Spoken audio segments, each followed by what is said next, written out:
तो ट्रंप के मंसूबे पर किस तरह से पानी फेरा जाता है, ईरान से बेहतर इसे कोई नहीं जान सकता है। ईरान पर हमले की तैयारी ट्रंप ने कर ली थी, लेकिन फिर ऐसा क्या हुआ कि ट्रंप को इस तैयारी को रोकना पड़ा, हमले को रोकना पड़ा। वो क्या वजह थी, किसकी वजह से कहा गया कि एक होटल को निशाना बनाने के लिए भी ईरान तैयार हो गया? क्या है पूरी खबर, किस तरह से जानकारी से लेकर मिल रही है? बातचीत करने के लिए मयंक मेरे साथ जुड़ गए हैं। मयंक, ट्रंप जो चाहे कर रहे हैं, इस वक्त टैरिफ लगा रहे हैं, हमला कर रहे हैं, धमकी दे रहे हैं, लेकिन ईरान ने किस तरह से ट्रंप को पीछे धकेला, वो एक बड़ी खबर अब इसे लेकर सामने आ रही है। वो बड़ी खबर क्या है जिसकी वजह से अमेरिका को पीछे जाना पड़ा? देखिए, ये बहुत बड़ा खुलासा हुआ है, सनसनीखेज खुलासा हुआ है कि आखिर क्यों ट्रंप को अपना पहला प्लान ईरान पर हमले का रोकना पड़ गया। देखिए, जब ये खबरें आ रही थी कि अमेरिका के जेट्स जिन्हें टेक ऑफ किया ईरान पर हमला करने के लिए, उसके बाद एंड टाइम पे बताया गया कि ट्रंप ने ऑर्डर किया और स्ट्राइक को जो है वो रोक दिया गया। अब देखिए, इसके पीछे की जो वजह बताई गई, बड़ी वजह ये थी कि कतर ने और सऊदी अरब ने दोनों ने ये चिंता जताई और ये कहा ट्रंप को कि आप भाई ईरान पर हमला मत करें, वरना ईरान के मिसाइल से जो है हमारे बेसिस को खतरा हो जाएगा, हमें खतरा हो जाएगा। इस तरह की खबरें आई।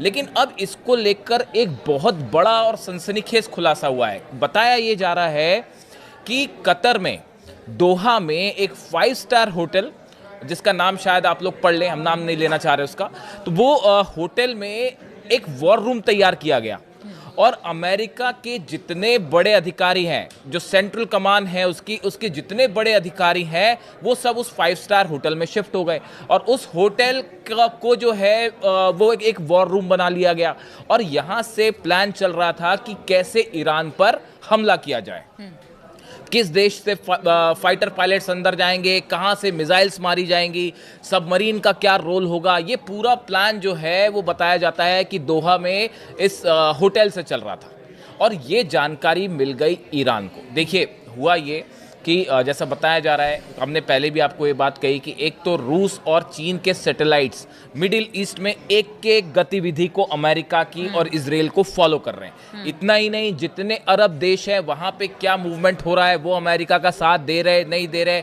कितने फाइटर जेट्स आ रहे नहीं आ रहे, इसका पूरा हिसाब किताब रूस भी रख रहा है और चीन भी रख रहा है। अब हुआ ये कि ये जो होटल है, यहाँ पे अमेरिका के सारे अधिकारी शिफ्ट हो गए थे, जो कि अल उदैद एयरबेस से शिफ्ट हुए और ये दिखाने की कोशिश की गई कि अल उदैद एयरबेस से हमने अपने प्लेन हटा लिए हैं, हमने अपने सैनिक वहां से हटा लिए हैं ताकि ईरान वहां हमला ना करे। अगर अमेरिका हमला करता तो सबसे पहला जो है हमला होता वो अल उदैद एयरबेस पर होता और उस हमले को रोकना मुश्किल हो जाता। जब 12 दिन की जंग हुई और अमेरिका ने जब हमले किए तीनों न्यूक्लियर सेंटर्स पे और उसको मिडनाइट हैमर नाम दिया गया था, और उसके बाद फिर जब ईरान ने 14 मिसाइल्स दागी अल उदैद बेस पर और उसमें से 4 मिसाइल गिर भी गई, अमेरिका का डिफेंस सिस्टम उसको नहीं रोक पाया, कतर का डिफेंस सिस्टम नहीं रोक पाया और आसपास भी जो डिफेंस सिस्टम है वो 2000 किलोमीटर ट्रैवल करके मिसाइल आई 1800 किलोमीटर और वो अल उदैद एयर बेस पर गिर गई, आप नहीं रोक पाए उसको। तो सबसे बड़ा खौफ तो यही था कि कहीं अल उदैद एयर बेस ना उड़ जाए हमारा। अब उस बीच में इन्होंने अपने अधिकारियों को शिफ्ट कर दिया था इस 5 स्टार होटल। अब हुआ ये कि ये जो स्ट्राइक होने की बात चल रही थी कि बस ये हमला होने वाला है, हमला होने वाला है, इसी बीच ईरान के एक कमांडर की तरफ से ये चेतावनी आ गई, ये बात अमेरिका को और कतर को कह दी गई कि आपने जिस होटल में अपना वॉर रूम बना रखा है उसकी एक एक जानकारी है हमको, वहाँ आपके कितने अधिकारी हैं, कितने कमांडर्स हैं, उसके बारे में हम सब कुछ जानते हैं और अगर हमारे स्पेस में आप अंदर आए तो सबसे पहले आपका ये जो आपने वॉर रूम बना रखा है, पहली मिसाइल यहीं गिरेगी। बिल्कुल तहस कर दिया जाए। सबसे पहला हमला जो है वो उस वॉर रूम पे होता जो अमेरिका ने बना रखा था, अपने अधिकारी जो कतर में जिस होटल को दोहा में जहां पे वॉर रूम बना रखा था, ईरान की तरफ से धमकी आई पहली मिसाइल हम यहीं मारेंगे साहब। और उसके बाद जो है कतर और सऊदी ये दोनों एकदम से डिफेंसिव मोड में आ गए, जैसा जानकार बता रहे। अब ये खबरें कई जगह है, फॉक्स न्यूज ने भी इसके बारे में छाप रखा है, न्यूयॉर्क टाइम्स में भी अलग अलग खबरें हैं इसको लेकर। आप अगर सबको जोड़ के देखें तो आपको एक घटनाक्रम पूरा बिल्कुल एक सूत्र में आपको दिखाई देगा। अब उसके बाद हुआ ये कि जैसे ही ये धमकी आई ईरान की तरफ से, तो ये बात एकदम से एक्सपोज हो गई कि भाई ये जो वॉर रूम बना रखा था, जहां पे सब कुछ जहां से तय होना था, कतर में दोहा से जहां से 5 स्टार होटल में जो वॉर रूम था, अगर वहीं हमला हो जाता तो बड़ी संख्या में अमेरिकी टॉप कमांडर्स की कैजुअलिटी हो सकती थी। बड़े संख्या में अमेरिकी अधिकारी इसकी चपेट में आ जाते हैं। उसके बाद बताया ये गया कि जब ये धमकियां आई उसके बाद कतर की और सऊदी के बीच में एक बड़ी बैठक हुई और उस बैठक में ये बात कही गई कि भाई ये जो ईरान के तेवर दिख रहे हैं और जो इन्होंने बताया जा रहा है कि 500 से 600 खैबर मिसाइल्स तैनात कर रखी हैं, फतेह सीरीज की मिसाइल्स तैनात कर रखी हैं। ने भी पहले कह दिया था कि अभी समय नहीं है हमला करने का। देखिए पिछली बार जब हमला हुआ था अप्रत्याशित यानी अनप्रेडिक्टेबल था, अचानक से हमला हुआ, ईरान इसके लिए उस तरह से तैयार नहीं था। लेकिन इस बार तो ईरान ने कह दिया था कि हाँ कि अब देखिए ऐसा है कि अगर आप हमें टारगेट करेंगे तो आपको भी छोड़ा नहीं जाएगा, उसके लिए पूरी तैयारी। हाँ, ये बिल्कुल ठीक कहा आपने। ये ईरान की तरफ से साफ और क्लियर मैसेज था कि अगर हम पे हमला किया आपने तो इस बार हम लिमिटेड वॉर नहीं करेंगे। देखिए इस शब्द का इस्तेमाल जो है वो अगर आपने अली खामेनी साहब की लास्ट 2 स्पीच सुनी हो और ध्यान दिया हो इस बारे में, उनके कमांडर्स के बयान को आपने ध्यान से सुना हो, तो आप देखिए ये जो भाषण होते हैं इनके छोटे छोटे शब्द आपको पकड़ने पड़ते हैं। बार बार ईरान की तरफ से कहा गया कि हम प्रीएम्प्टिव स्ट्राइक करेंगे। उन्होंने कहा इस बार हम लिमिटेड स्ट्राइक नहीं करेंगे, इस बार सीज फायर नहीं होगा। यानी ईरान एक ऑल आउट वॉर के लिए तैयार था कि अगर हमला होता है, अगर अली खामेनी साहब को टारगेट किया जाता है या ईरान के एयर स्पेस में अगर आप घुसते हो, आप देखिए तुरंत ईरान ने अपना एयर स्पेस बंद कर दिया था पिछली बार और जितनी मिसाइल्स थी वो तैयार थी और एक साथ 8 बेसेस एकदम लाइन से तैयार थे। अल असद बेस अमेरिका में, अल उदैद बेस कतर में, सऊदी का जो बेस है वो, जॉर्डन, सीरिया, ये सब बेसेस जो अमेरिका के हैं सब पे एक साथ मिसाइल दागी जाती और इसराइल की तो हम बात ही नहीं कर रहे हैं। कहावत बहुत ज्यादा है कि देखिए आपके पास अगर खोने के लिए कुछ नहीं रहता तो फिर आप सामने वाले को भी उसी दमखम के साथ बिल्कुल एकदम उस पर वार करते हैं। अमेरिका एक बड़ा देश है और कह लीजिए कि एक महाशक्ति के तौर पर है, ईरान लगातार उसके टारगेट पर रहा है, तो ईरान को भी है कि अब आमने सामने की लड़ाई होगी तो फिर एकदम जबरदस्त तरीके से हमला किया जाएगा। हमारे पास खोने के लिए कुछ नहीं है, लेकिन अगर अमेरिका को अगर कुछ होता है तो फिर उसके पास खोने के लिए एकदम आपने ठीक कहा। यही वजह है, आप इतिहास उठा के देख लीजिए कब ऐसा हुआ कि अमेरिका को अपनी फोर्सेस वापस बुलानी पड़ गई इराक से। बताइए कब ऐसा हुआ? कभी इतिहास में हुआ ऐसा कि यहाँ ऑपरेशन होने जा रहा है ईरान पे, इराक से जो है अल असद बेस खाली करना पड़ गया?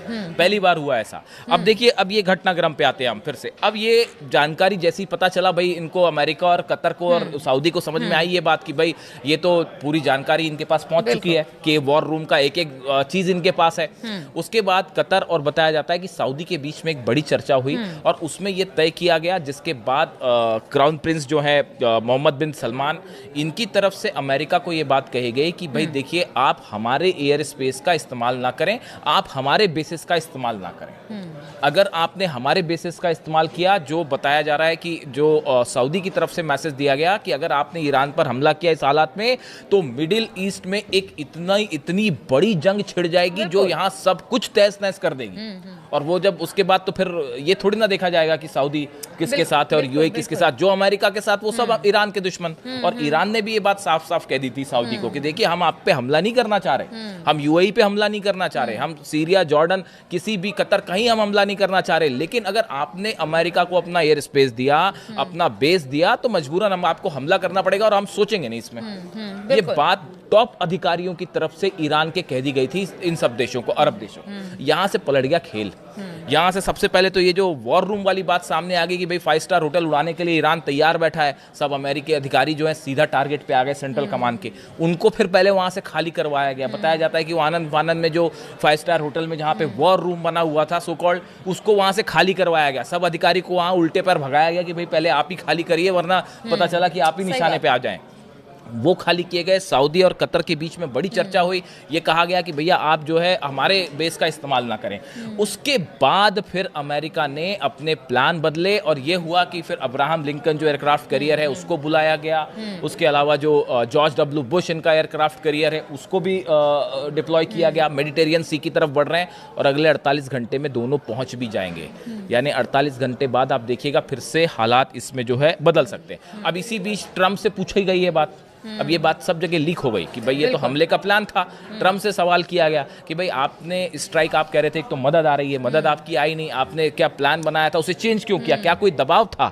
तो ट्रंप ने कहा कि नहीं, मेरे पे कोई दबाव नहीं था और मेरे पे सिर्फ अपना दबाव होता है, मैं खुद अपना फैसला लेता हूँ। इस तरह की बात इंटरनेशनल मीडिया में अगर मन का आ जाए तो लोग ये कह रहे हैं कि पीठ दिखाकर भाग गए ट्रंप। तो ये जो है बड़ा, ये बड़ा सेटबैक रहा। ये इससे एक ऐसा ओपिनियन, देखिए इससे मैसेज क्या गया, मैसेज इससे ये गया कि कि अमेरिका जैसा पावरफुल देश। अच्छा, ईरान में जिनको ये कहा जा रहा था, जिन प्रदर्शनकारियों को कि हमारी सेना पहुंच रही है, हमारी मदद, वो भी अपने आप को छला महसूस कर रहे हैं। बिल्कुल। अब ये देखिए, ये असल में ये कहानी सिर्फ इस बार की नहीं है। देखिए, ये जो पिछली बार इजराइल ने जो कतर पे हमले किए थे, दोहा में जो हमास के लीडर्स पर को टारगेट करते हुए जो हमले किए थे, वहां से अरब देशों को ये बात लगने लग गई थी कि ईरान जो कह रहा था वो सच कह रहा था, कि ये इजराइल जो है वो कभी भी आपको भी निशाना बना सकता है। ये बात बार बार ईरान की तरफ से अरब देशों को समझाई गई कि भाई इजराइल जो है वो आज हमसे जंग कर रहा है, कल को आपका भी नंबर आ सकता है। ये बात सबको कब महसूस हुई?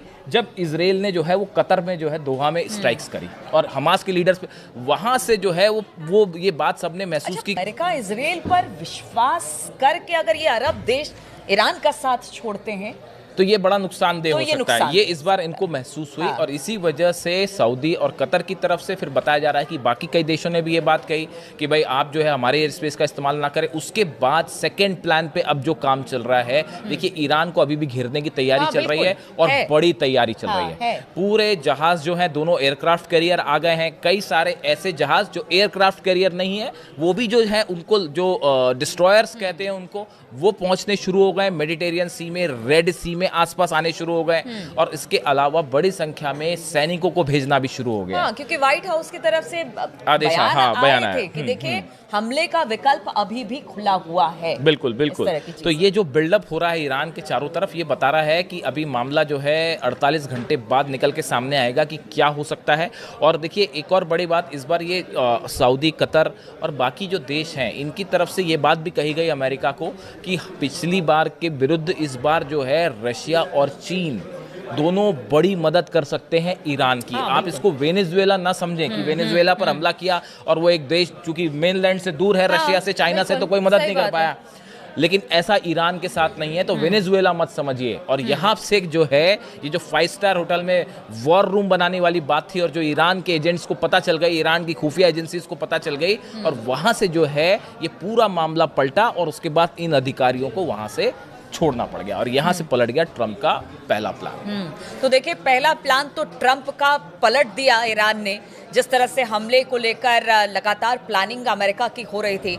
लेकिन देखिए अमेरिका है और ट्रंप अभी भी उन्होंने कह रखा है कि देखिए हम हमला करेंगे या ईरान हमारी बात नहीं मानता है तो टैरिफ की बात हो या फिर सैंक्शंस की बात हो, वो करता रहे। लेकिन हमले का विकल्प अब भी खुला हुआ है, यानी कि स्थिति अब भी गंभीर है। कब क्या हो जाए पता नहीं चलता, लेकिन एक हमला तो विफल ईरान ने किया है और ये बड़ी बात है अपने ऊपर आने वाले संकट को। और इस बार तो ईरान भी तैयार है, क्योंकि इससे तो पूरा मिडिल ईस्ट सहमा हुआ है कि अगर अमेरिका या इजराइल हमला करता है तो फिर ईरान जवाब देगा, और जवाब ऐसा कि पूरा मिडिल ईस्ट हिलकर रह जाएगा। चलिए, इस तरह की खबरों पर लगातार हमारी नजर बनी हुई है। तमाम अपडेट्स लेकर हम आपके पास आते रहेंगे। फिलहाल बहुत बहुत शुक्रिया आप सभी का हमारे साथ इस चर्चा में शामिल होने के लिए।